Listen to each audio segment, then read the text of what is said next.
The 8 facts Egypt and media don't talk about Ethiopian megadam. Facts backed by scientists and researchers. The dam location with important meaning. Hundreds of tributaries feeding to dam. Turbines mechanics operating only with water flow. River fluctuation control favoring Egypt. Drought time operation natural adjustments. Conservation works benefiting the whole basin. Completed dam filling. And many irrigation dams outside Ethiopia. This is Dr. Aman on our Free Eye Global. Today, I want to share with you some facts about the dam that have been ignored by the media and politicians, especially by the Egyptian government. This is Free Eye Global.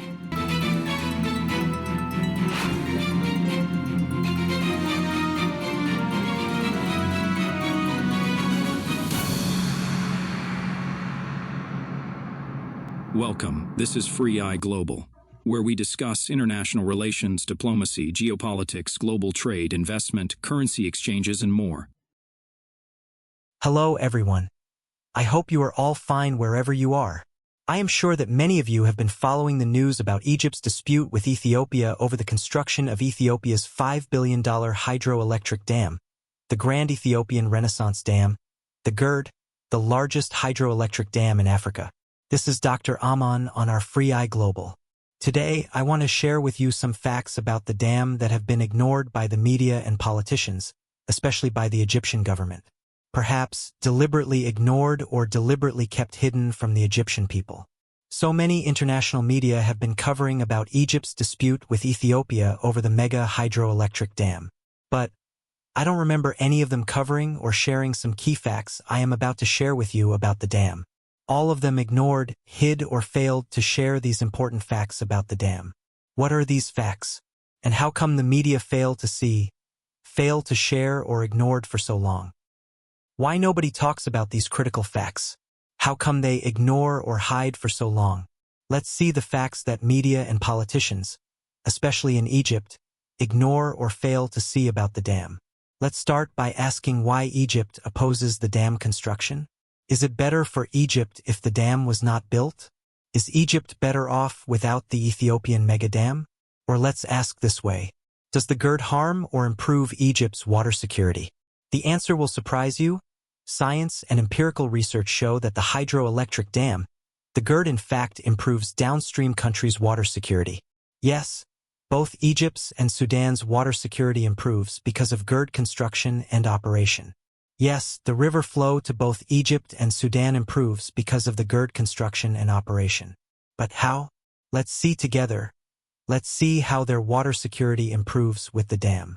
I am sure Egypt has engineers and experts. And I am sure President Sisi is a smart man and can see these facts if presented to him.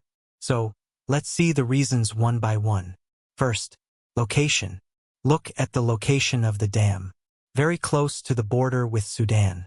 Only 15 kilometers from the border. The dam water hits the turbines and continue flowing downstream, leaving Ethiopia after only 15 kilometers. So, there is no much irrigable land spaces left in Ethiopia after the dam to use the water for irrigation before entering Sudan.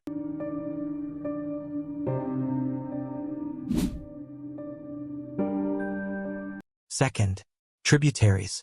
Look at hundreds of smaller tributary rivers flowing into the main river of the mega dam Ethiopia has built. To be able to keep the dam full and create enough water power, hitting all the turbines with enough power needed to produce enough electricity, and be able to export some of the electricity, Ethiopia ensures all these tributary rivers to continue flowing to the main river, including by reducing or avoiding the use of these tributaries for other purposes, like irrigation.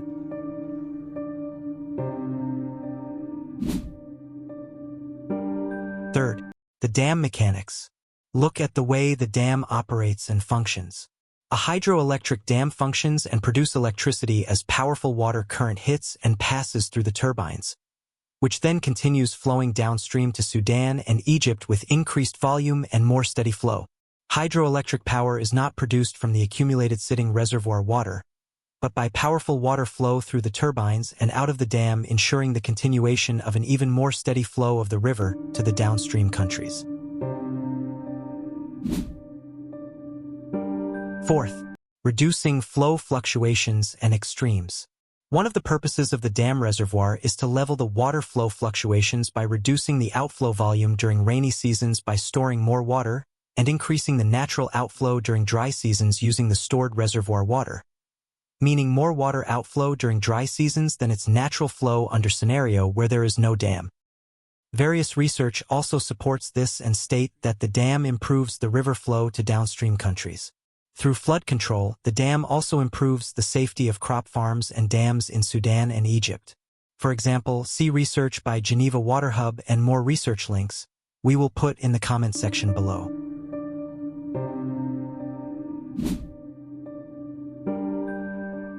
Fifth, drought or dry season responses.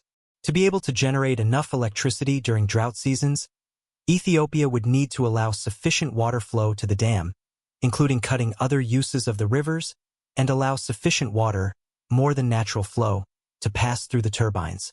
This means more than natural flow of the river release and continue flowing downstream to Sudan and Egypt. Various research also confirm that the dam improves water management, minimize the water loss and extreme fluctuations between rainy and dry seasons, and, thus, enhancing steady water flow for irrigation and other water uses in Egypt and Sudan. Therefore, Egypt doesn't need to even ask. The dam natural operation requires releasing more water during dry seasons to level the flow and ensure electricity production.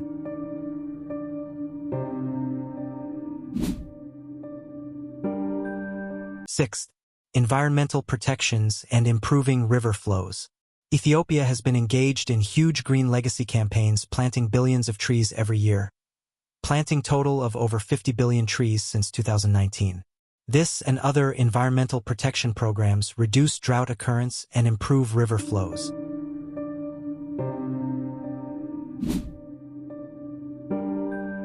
Seventh, the dam filling completed.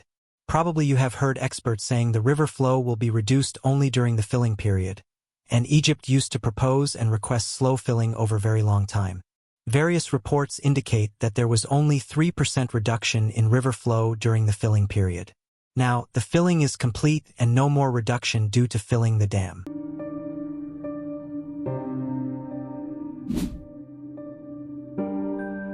Moreover, GERD location within mountains keeps the water temperature low and keeps the reservoir surface area small. And both of these limits the water loss due to evaporation.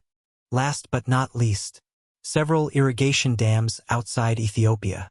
There are several irrigation dams in Sudan alone, after the river leave Ethiopia, which actually consume the water, and Egypt knows.